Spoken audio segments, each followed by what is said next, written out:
So, I think that, and, he clearly has a belief, if he actually does believe in viruses and bacteria, which I don't know if he actually does, in the fact that they exist. But, he has this belief that sometimes infection is better than vaccine, because, it creates, I think, the people who survive are the people who should continue to propagate the species. I'm never going to forget, there was an interview that he did at a restaurant talking about the importance of using beef tallow in French fries. And in that interview, he was talking about his desire to have avian flu burn through chickens. And the chickens that survive, they're the ones that should be bred.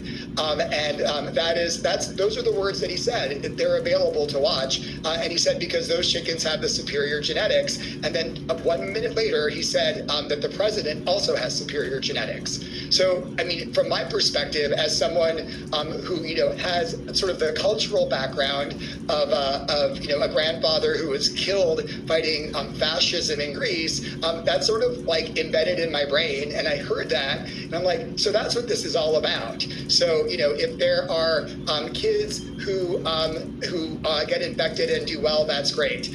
We shouldn't be giving them vaccines, I guess, so that we can really propagate the strongest of the species. I feel like what he said about chickens is what he believes about people, and that's scary. And America should know that. So it is a major, there's a fundamental thing happening here that I think we all resigned, the three of us, Dr. Howery, myself, and Dr. Jernigan, to raise the red flag that something is extremely wrong and dangerous in this country.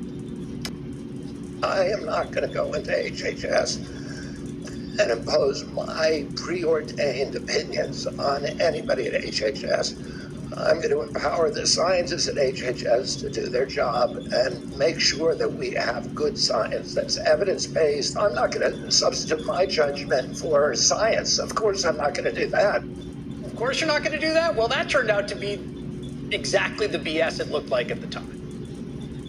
It did, however, provide enough plausible deniability for a bunch of Republican senators who should have known better and did to support his confirmation anyway. And now, again, less than a year into his tenure, he's already restricting access to vaccines.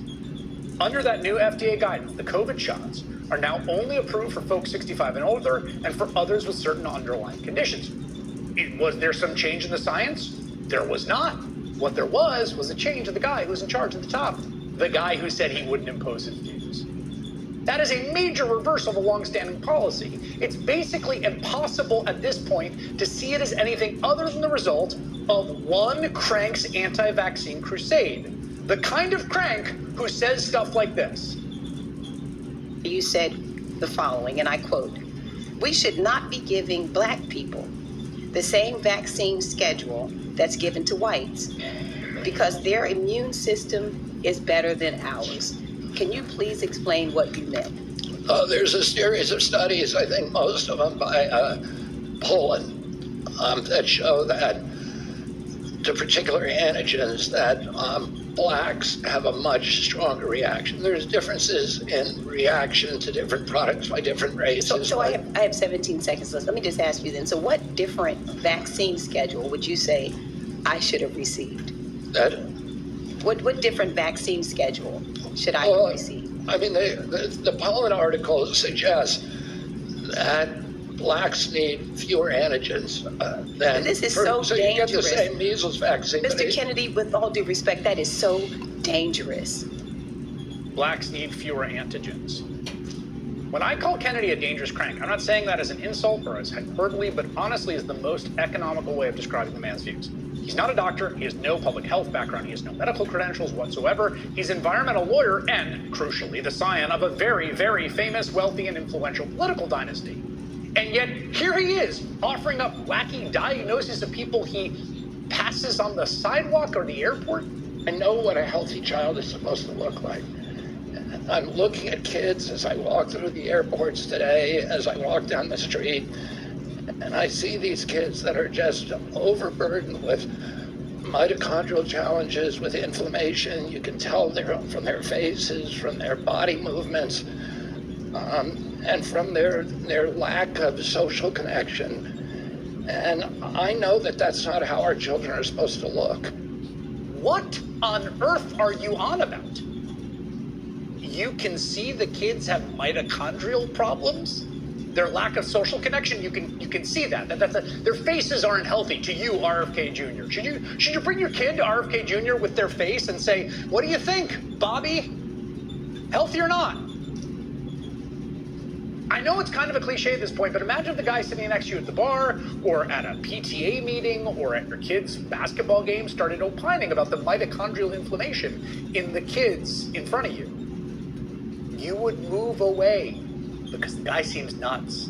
Well, that guy is in charge of our entire public health infrastructure, influencing policy that impacts your health, your family's health, whether your kids are going to be able to get vaccines. It was clear, at least to a lot of us, that Robert F. Kennedy Jr.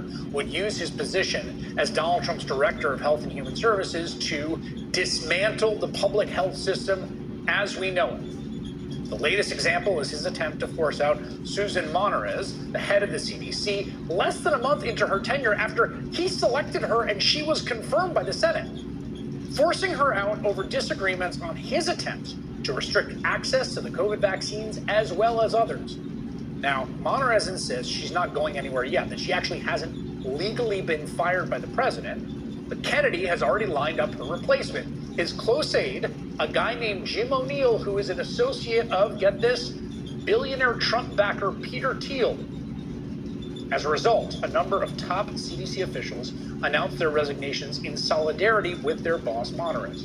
With one, Dr. Jen Psaki, who will join me in a moment, writing in her resignation letter, quote, everyone should have a professional true north, and encouraging her staff not to lose sight of theirs. And so today, employees signaled their own true north at the center's headquarters in Atlanta, where some of the resigning leaders were met with cheers and adulation. They were literally given their flowers by a grateful crowd.